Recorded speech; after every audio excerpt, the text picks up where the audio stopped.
नमस्कार दोस्तों, स्वागत है आपका मेरे चैनल पे। दोस्तों, जैसा कि आप जानते हैं कि इंडिया ने एक नेवल एंटीशिप मिसाइल को न केवल डेवलप कर लिया है बल्कि उसका सफल टेस्ट भी कर लिया है। लेकिन एक्चुअल में ये टेस्ट कैसे शुरू हुआ, कब इसके ऊपर काम किया गया और साथ ही इसके क्या मायने हैं इंडिया के लिए, आज इसी के ऊपर बात करेंगे। चलिए दोस्तों, शुरू करते हैं।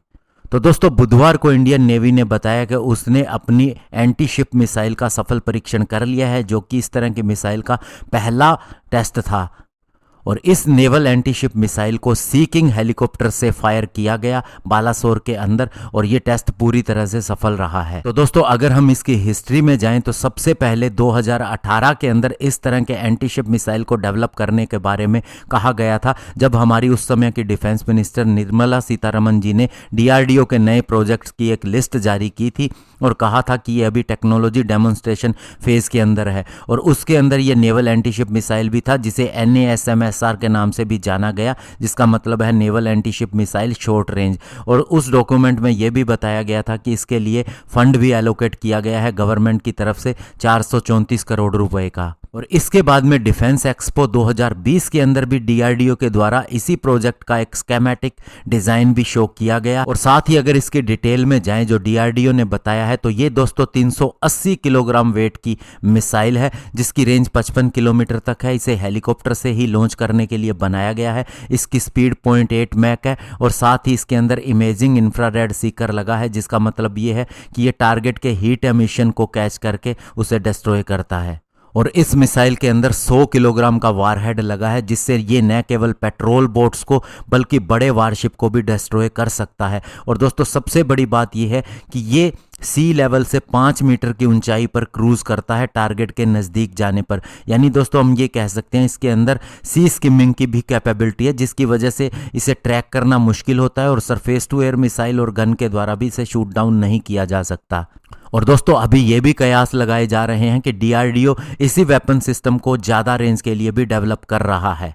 और दोस्तों, ये मिसाइल इंडियन नेवी के लिए और इंडिया के लिए खास क्यों है, तो आपको बता दें, इससे पहले भी इंडिया के पास हेलीकॉप्टर लॉन्च्ड एंटीशिप मिसाइल रही है। सी किंग हेलीकॉप्टर के साथ ही हमने ब्रिटिश के द्वारा बनाई गई सी ईगल मिसाइल को 1980 के अंदर खरीदा था, जिसकी रेंज 100 किलोमीटर है और जिसका वेट अराउंड 600 किलोग्राम है और जो रडार सीकर के साथ में आती है। लेकिन दोस्तों, इस मिसाइल का वेट बहुत ज़्यादा था, जिसकी वजह से सी किंग हेलीकॉप्टर को अपनी रेंज भी कम करनी पड़ती थी और साथ ही जो उसका टेक ऑफ वेट ज़्यादा होने की वजह से अन्य वेपन सिस्टम वह नहीं लेके जा सकता था। लेकिन अब इस मिसाइल के आने के बाद उसकी रेंज भी बढ़ गई है और हेलीकॉप्टर के लिए कहीं भी जाना भी आसान हो गया है। और साथ ही दोस्तों, इनके अंदर अब इंफ्रारेड सीकर दिया गया है, जिसका मतलब ये है कि ये एनिमी के रडार के द्वारा जैम नहीं होगी और साथ ही इसे डिटेक्ट करना भी अब मुश्किल होगा, क्योंकि इसके अंदर किसी तरह के ट्रैकिंग के रडार का इस्तेमाल नहीं किया जा रहा। हालांकि दोस्तों, इंडिया के पास आगे चल के और भी बहुत से ऑप्शन है। अगर हम ब्रह्मोस मिसाइल की बात करें तो ये भी दोस्तों एंटीशिप रोल के अंदर काम में आ सकती है, लेकिन इसका वेट बहुत ज़्यादा है, जो 2 टन से ज़्यादा है। ऐसे में इसका लाइटर वर्जन भी डेवलप किया जा रहा है फाइटर जेट के लिए, और आने वाले समय में हो सकता है हेलीकॉप्टर से लॉन्च होने वाली भी ब्रह्मोस मिसाइल बना दी जाए। और दोस्तों, इस एंटीशिप मिसाइल के आने से अब इसका और जगह पर भी इस्तेमाल हो सकता है। इसका दोस्तों ग्राउंड बेस्ड लॉन्चर से भी इसे लॉन्च किया जा सकता है। और सबसे बड़ी बात, हमारे वारशिप या स्मॉल शिप्स जो हैं, स्पेशली अगर हम बात करें ऑफशोर पेट्रोल वेसल, जिनके पास किसी तरह के वेपन सिस्टम इस तरह के नहीं है, वहाँ से भी इसे इस्तेमाल किया जा सकता है। और इसका उदाहरण एक मिलता है इटालियन डिजाइंड मार्टे मिसाइल, जो कि दोस्तों इसी तरह की वेट कैटेगरी की एक मिसाइल है, जिसे हेलीकॉप्टर, एयरक्राफ्ट, शिप और लैंड बेस्ड सिस्टम से इंटीग्रेट करके इस्तेमाल किया जाता है।